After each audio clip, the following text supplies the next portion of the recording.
if you're in any kind of growth company, you're going to be in tough times. It's just because you're pushing the envelope.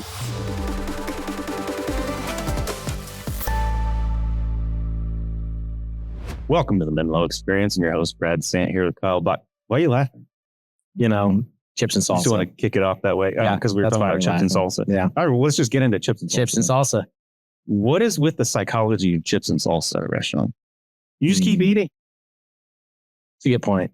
I would think that chips and salsa are like one of those things that at a restaurant that like it fills you up, so then you have like smaller portions later, so they can get away with like putting less food on your plate. That never happens. Not a Mexican restaurant. No, it never happens. I know. Then you have even more food, and then you're taking stuff to home because you ate so much chips and salsa. I just don't get it. And you can't stop. No. Like I ate my whole meal, and then I was just sitting there, and the chips and salsa were there, and then add on queso.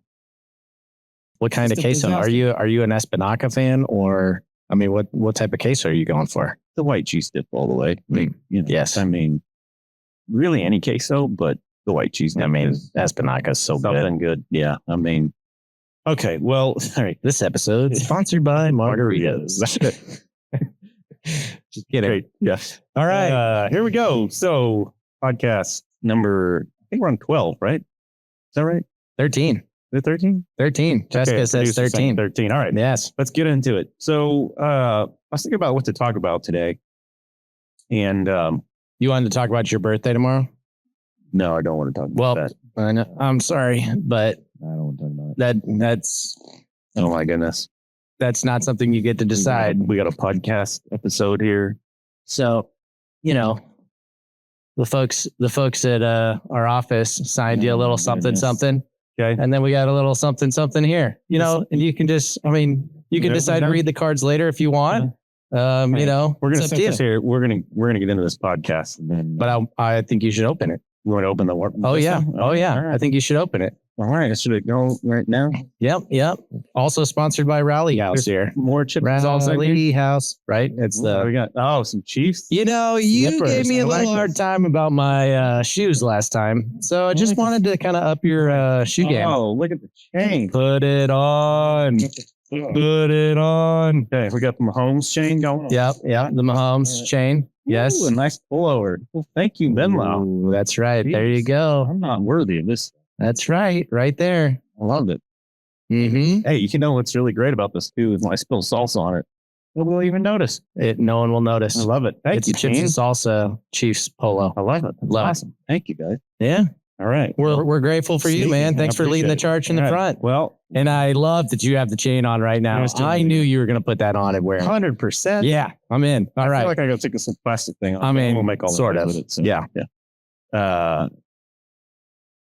She's telling me to move this thing, so I'm moving it's now gone. You can just throw all of it on the floor. We'll pick it all up later.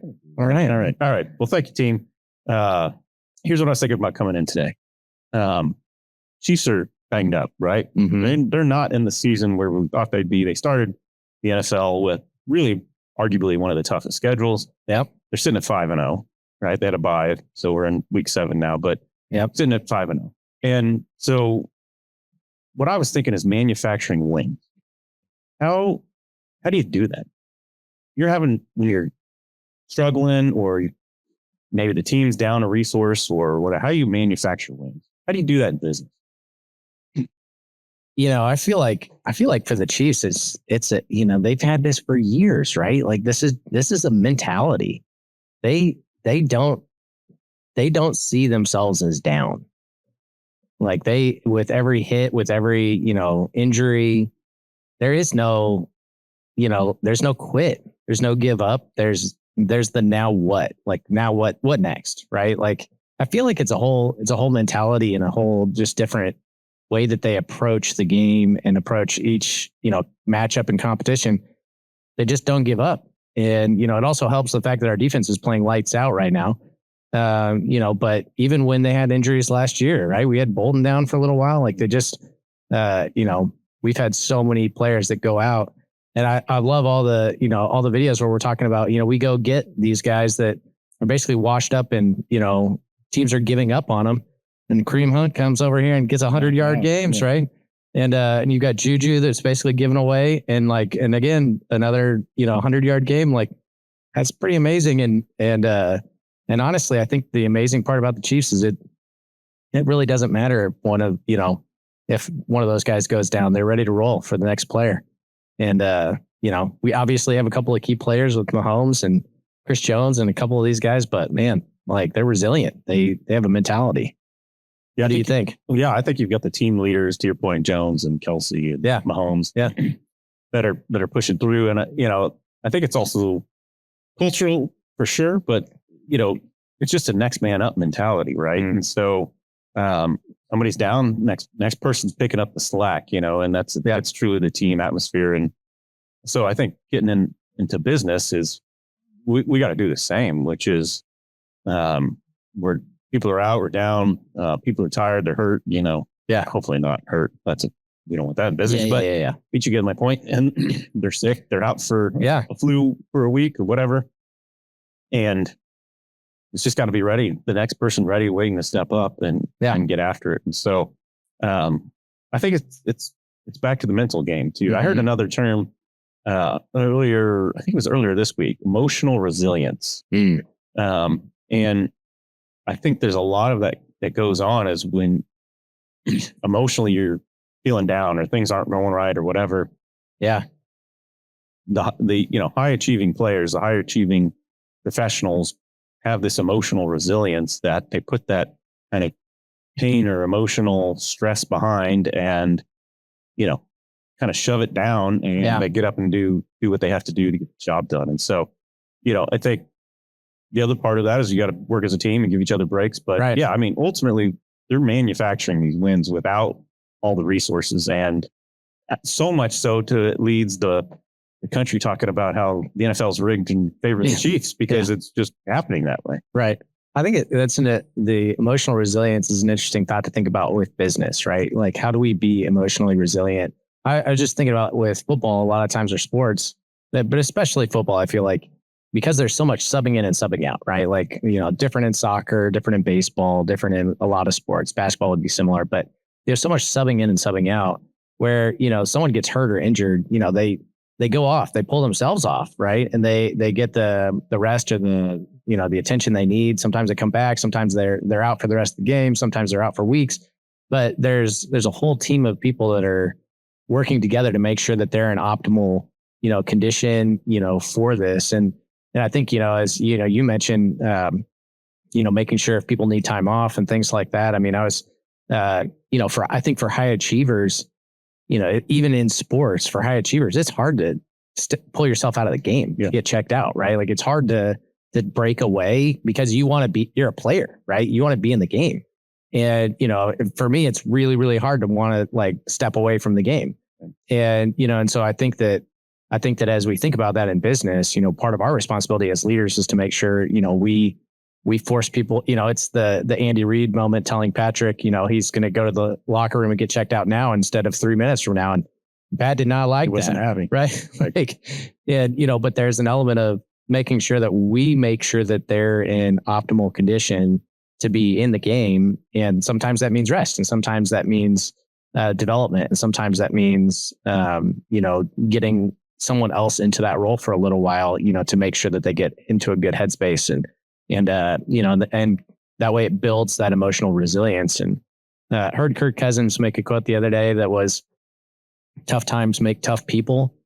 And I was thinking about that afterwards because I think that's true, but also they don't always make tough people, right? Tough times reveal it reveals, insecurities. It reveals weaknesses in people. And so it's an opportunity for somebody to become tough. But it's the mental choice to become tough at that time, to see this as an opportunity to grow through and develop in, or you can not, right? And so I think that resilience is something that is developed over time, and for those that are going to achieve and go to the next level, it has to be developed. Right. Yeah, and I think that comment from Kirk Cousins, it's. What we know is easy times don't ever make anyone right. And so that's never going to happen. So you have to face the tough times, right? Mm-hmm. Individually, you have to do that. I think about that with my kids. They have to be able to face the tough times and go with that sort of stuff. but you're right. I mean, that doesn't necessarily mean everybody's going to come out of it as a tough person. And which is a good point. Think back, like, in your life, can you point to any easy moment that you had that actually made you who you are today? Never a moment. Yes, no, it's absolutely insanity. You don't have like this one time life was really easy and my job was easy and family life was easy and it really made me more of who I am today in a positive way, right? Like nobody ever says that. It is always the tough times, and those moments that shape you and mold you into, who you are today. And sometimes they mold you into, some of those tough times mold you into the insecurities that you have today also. Right. And those are things that, come out as well. And so, but I think you're right. I think nobody ever points back at times in your life that were really easy, and said that was really transformational in my life. Right. No, ever. And, to your point on the insecurities and stuff, I think a lot of those persist because people still continue to not face those, right? Yeah. You had a time before and maybe you didn't face a tough time, or maybe you tried and it didn't work. And so now it's become an insecurity. And so people lack this drive, grit, whatever, to go and face that. And it's much easier to ignore it. Yeah. Probably than to tackle it. Okay. So we talk about emotional resilience. But as you think about that, because some conversations you and I have also talked about is how, creating a environment where you struggle or suffer a little bit in a healthy way, right? But that there's a little bit of struggle or of suffering. And we've talked about that even with some of our customers. And if it seems too easy to come into, a partnership with us, then it's almost like they think it's really easy and really simple. But the same can be true, I think, even with employees. How do we create healthy places of struggle that develop emotional resilience, both for our customers and for our employees? Yeah, it's I think the customers probably, I'll set that aside because it's probably a little harder topic there. Yeah. But I think for our employees, starts with transparency. I think, and we've been doing this, but need to continue. It's just talk about this is not an easy place to work. We're gonna push challenges, and as we talk about these tough times, make tough players. And if you're in any kind of growth company, you're going to be in tough times. It's just because you're pushing the envelope. You're doing things that are hard that others just won't put in the effort, that won't put in the try, that just run from the problems, whatever. So being a growth company naturally means tough times and tough situations. And so I think we got to be really transparent and actually wear it as a badge of honor. Yeah. I mean, from leaders, it needs to be a badge of honor. And all of our teams, we talked about this not too long ago, is all of our teams need to see that as a badge of honor, that they're the lights out team, whether that's a SEAL team or a Army Ranger team or whatever analogy you want to use. But that's a sense of pride that they're the group that has the chops to get that done. Yeah. And nobody else in the world or nobody else. Yeah, we're the ones that get called in the hardest situation, the hardest problem. I want that. Right. So if you're not a person that has pride in that, there might be an alignment problem with our organization. We're a growth organization, and we're aligned with being the ones that are dominating what we do. And by doing that means we're the ones getting called in when it's tough. Right. Yeah. I think we talked about this interestingly from the customer side a little bit is, I think if it goes flawlessly, then customers have a hard time perceiving our value. Yeah. And there is some value with it just being completely easy, but it takes a monstrous amount of work to deliver that. So I think it gets down to storytelling. Yeah. I mean, I think we have to tell the story, and really we're always putting on a show, right? I mean, and I think of Disney with this, and all of their cast members, as they call them, are trained, that they're putting on a show essentially with, doesn't matter if you're a custodian or a janitor cleaning up the park, park ride, engineer or whatever. All of that is a show. And I think we need to keep that in mind, that every interaction, whether that's we're having with our team, whether that's what we're having with a new recruit that we're interviewing or with a customer, it needs to be a show. Yeah. That show, as we talked about, and I brought this up in a leadership meeting 2 weeks ago, is our brand. And that show needs to be aligned at every touch point, from our staff to the end interactions with our customers, to the sales interactions with our customers, to the customer success interactions. All of that is our brand. And so making sure that we pull that together, and that ultimately our brand is that we're the guys and gals that are doing the tough work, that are being called in, that if you want your stuff to work and work really well and fix your really hard problems, you're calling us. Yeah. Yeah. I mean, how do you look at it? I loved when you brought that up the other day about that being our brand, because I think, as we've talked about with a lot of our hires recently, we brought up our values, and we talk about those in every one of our interviews, right? Nobody comes on board now that isn't going through our 11 values, which, by the way, I realized the other day we have 11 values for K-12. I feel like we should come up with a 12th one, just because my OCD tendencies just went off a little bit there. But we'll take that. Anyways, we'll think about that for just number 12. But as we talked about, you put that in the suggestion box? Yeah, I'll put that in our. I made a cardboard one with a cutout. It's got a mouth. Anyway. Like I don't for know. Halloween. No, that's Valentine's Day. You make the boxes. Yeah, it's Valentine's Day. But yes, close. I mean, we all also get candy there. Okay. So yes, as you're talking about like the values, and you're talking about our brand, I think a lot of times, like with brand, we can get into this idea that it's a logo, right? It's an image. It's some color codes and some what you can do and can't do, some fonts and things like that. You've got your brand style guide, right? Well, but brand is so much more than a logo on a website, and color. Brand is your values on display for your customers. Brand is your values on display inside the company, right? Brand is Justin going out to a school this last week and smiling to the teachers as they're interacting and making such an impression that the superintendent would send an email, to us saying how amazing it was to see him and Isaac out there. Like that's our brand. And, and yes, he's been working his tail off, right? That team has been going hard, but not leading with, well, we're tired out here. But he led, they didn't have a clue he's tired, right? Like they saw him smiling and great, happy to be there.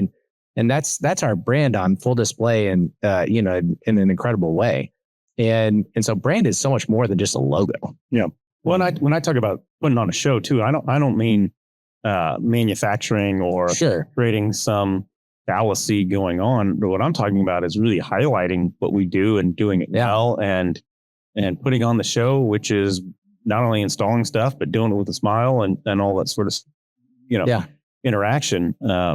But yeah, I think you have a great plan. We've talked about this before, but I get kind of frustrated with ad agencies sometimes because everybody wants to come in and rebrand you, right? Like that's going to solve everything.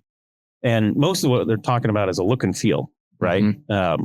But that's not the brand. It's, to your point, it's the interactions, it's the messaging, it's carrying through the culture and all of that. And it has to be congruent at all levels of the organization. Yeah. And that's hard to do. I think it's hard to get everybody on the same page and be delivering the same message and understanding that nuance. I mean, isn't culture and brand, I mean, just like really truly being congruent like that as a team? I mean, isn't that what it's the nuance of that though that separates the great teams from the mediocre or average teams, or the, good teams even? I mean, I think when you look at the brand of the Chiefs right now, right? Like you look at holistically the brand, there's no drama. Like it's not drama driven. It's, they're all the way from Clark Hunt, Veach, like you've got everyone in that group that is just a champion level, that is, but is also supportive of each other. Right. And is pushing each other. And when we were at the event at the Lowe's Hotel downtown here for the Chiefs kickoff, you saw the 6 leaders of that team up on the stage talking about pushing each other and laughing. And, you want to talk about a team that plays hard, but then also plays hard and just has fun together. And they just look like they're having a great time out there. And you see this culture and this brand and this team together that is, achieving great things. And so, undefeated when they've had all of this going against them so far. Sure. Yeah. I mean, it's persistent, and I think that's what we want to achieve and any organization wants to achieve. What do you think's holding us back from doing that more? Being persistent or consistent, or what? Hold us back to clearly defining that brand and living it out. I think we need to evangelize it more. That's on me a little bit. I think it's just more of pushing that reasoning and vision and purpose for its existence, really, and so just getting back out there. We had our dinner. We took all of our operations team out to Capitol dinner, and we divided them into Capitol Grill for dinner, I should say, and divided them in multiple small groups. And I think that helps kind of carry some of that message. But a lot of it was even reactionary a little bit in there. And I think we need to be bringing the feel and immersing people in it more. And that's not tchotchkes. It's not, jackets and pencils or pens or mouse pads, right? That's really, what does it feel to be in that brand and experience it, but then also promote it and put that on display. So I think we need to evangelize a little bit more. I think we just candidly need to talk about this in this manner more as we go forward. But another thought, I want to switch gears a little bit here. We've talked about this as an operational challenge a little bit. And I think it is consistent with the brand and consistent with the culture we're trying to achieve. But this idea or notion of self first, figure it out second, right? Yeah. People want to have a very controlled environment in many ways. I think we're all human and we like that kind of idea of stability or predictability and control, but to be truly a growth company and drive at what we're trying to achieve, the reality is we got to sell stuff before we have it completely figured out or before we have complete capacity to do things and the operational design to go and find burst resources or whatever. But it seems to be that's a hard challenge to overcome mentally for people, I think. So what are your thoughts on that? Well, I mean, I think I told you, we talked about this maybe, 6 months to a year ago or so, because there's a lot of people in operations that do not like that concept of selling first and then figuring it out. But to your point, in the high growth organizations, that is always what happens. There can be challenges with overselling and obviously in some of those things, but at the end of the day, you deal with those challenges and you deal with the negatives of that because you have to, if you want to grow quickly and be a high growth company, you have to be bringing in new clients, new logos on a regular basis, right? You got to be growing, push to grow. And that push to grow means that you're going to, probably overpromise something at some point that needs to be figured out then on the back end. And if that's the one thing holding it back, right, you've got to empower your sales team to be able to pull the trigger on that. And otherwise you have sales team constantly second guessing and constantly, doubting whether it's going to be able to be impacted. And the operations team then has to be setting the culture for the sales team of like, go get it taken care of. Tell them that we got them, right? Like, and we talk about that, all the time, that as we go to new customers, we really want to help them feel like we've got you, right? Like, and whatever you need from a technology standpoint, we got you. Like that's, we're the easy button, right?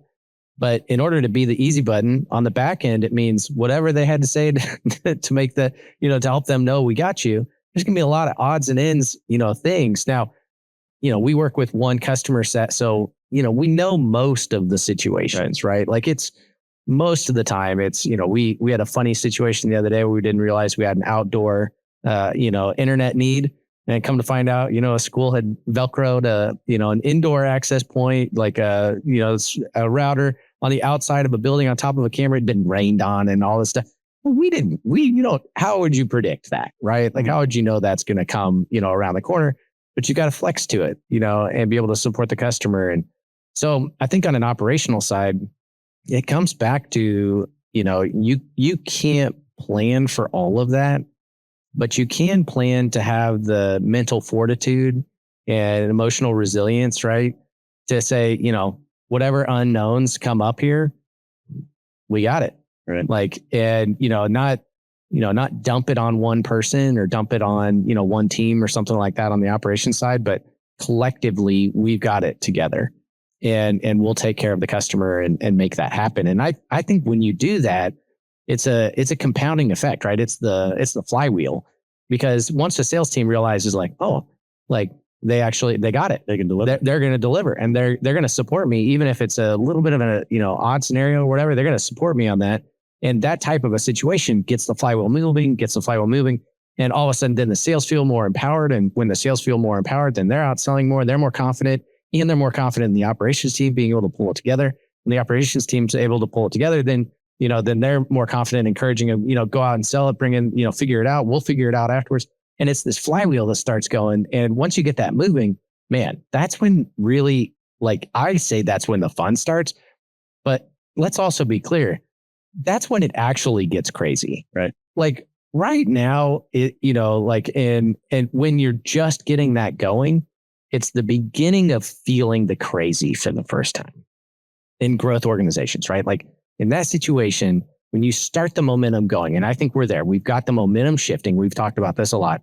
As you have the momentum shifting and you've got the movement going, you start to feel the unease for the first time, and people start to feel it. And when they feel it, a lot of times they can't even define it, right?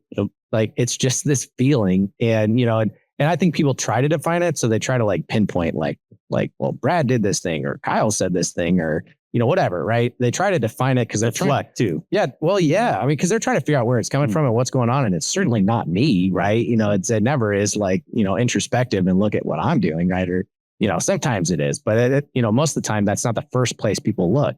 And, but it's the beginning of that. But really, man, when that flywheel gets going and, and you're, 10Xing where we're at right now of new customers coming on, the problems we have right now will seem very minuscule.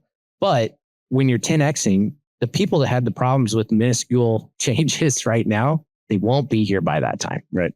Because, or if they had a problem, but they got developed and they saw it as an opportunity to grow and stretch themselves and step out of their comfort zones. We had an interview the other day. Someone came in that said, I just love stretching myself and, stepping out of my comfort zone. That's why I'm here. And when that's your mentality, and sure, that's an interview, so you never know, right? But sure. But when that's your mentality that you're approaching change, then you can step into that change 10x from now, and and you actually get excited about it. And when you start to anticipate it that way, and that's actually what you look forward to, is you kind of look forward to the crazy.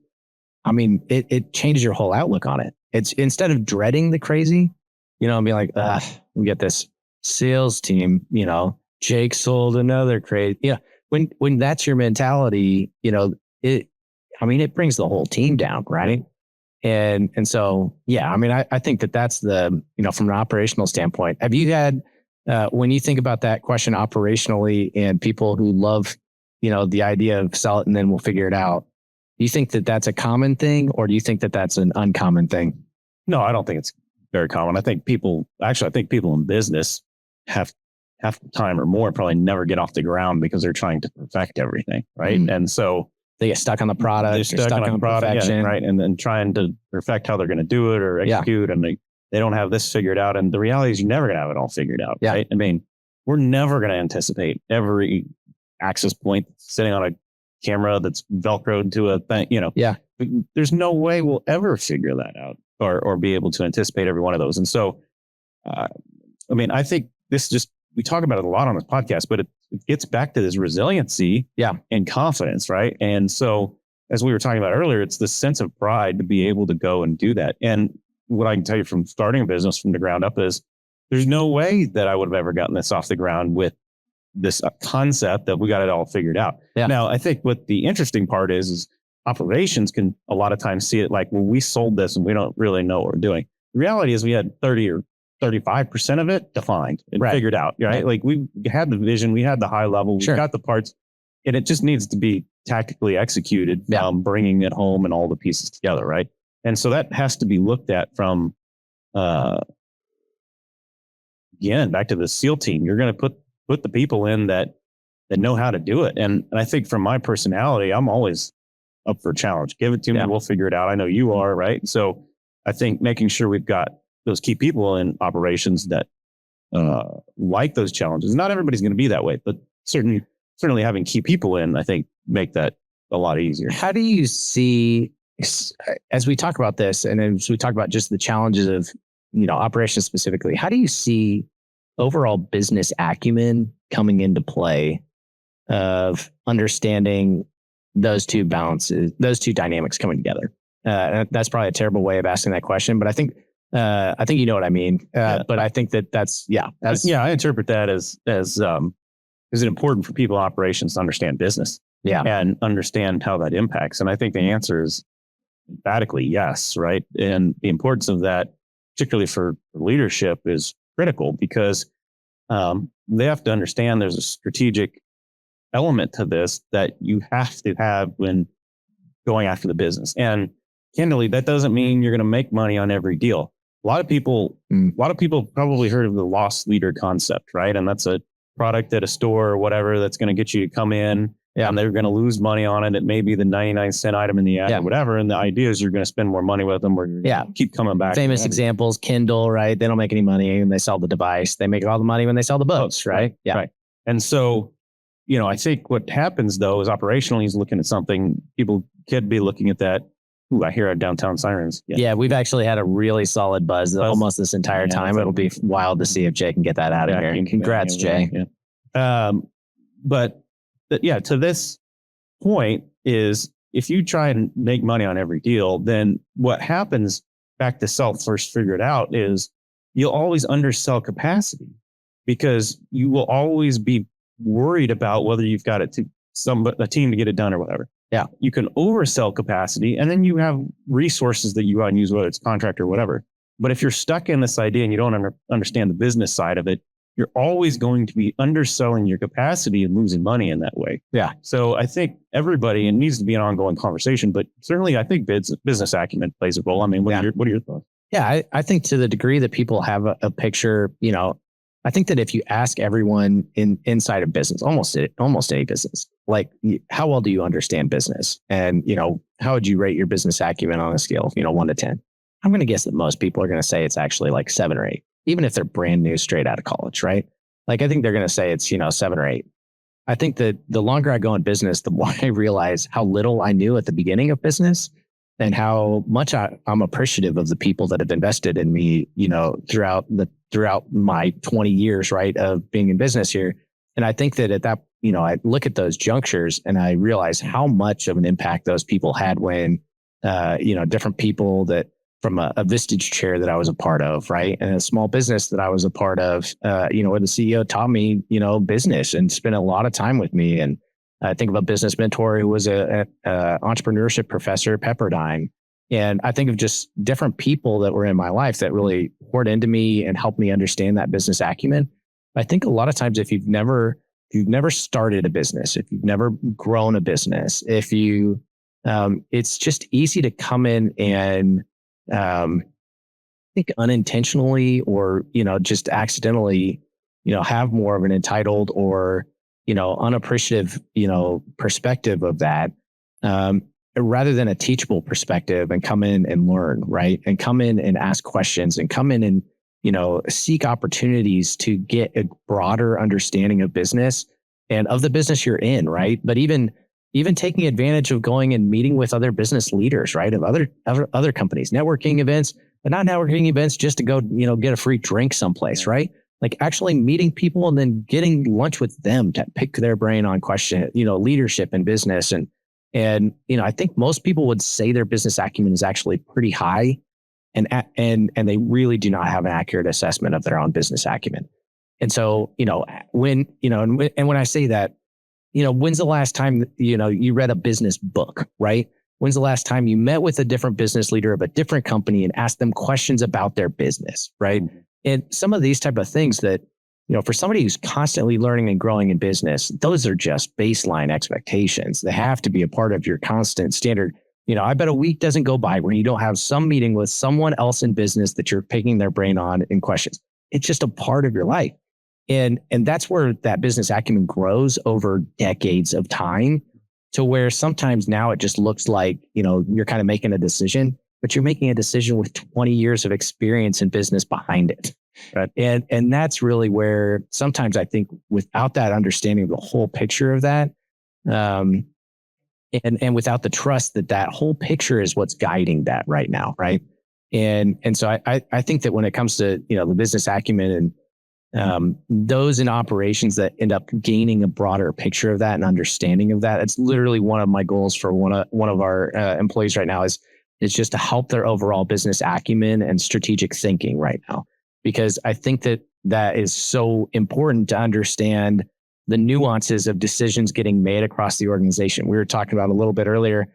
No one person in an organization, even an organization with one owner, no one person in the organization actually has all of the information, because that one owner doesn't have all the information because there's some people that won't say something to that person, right?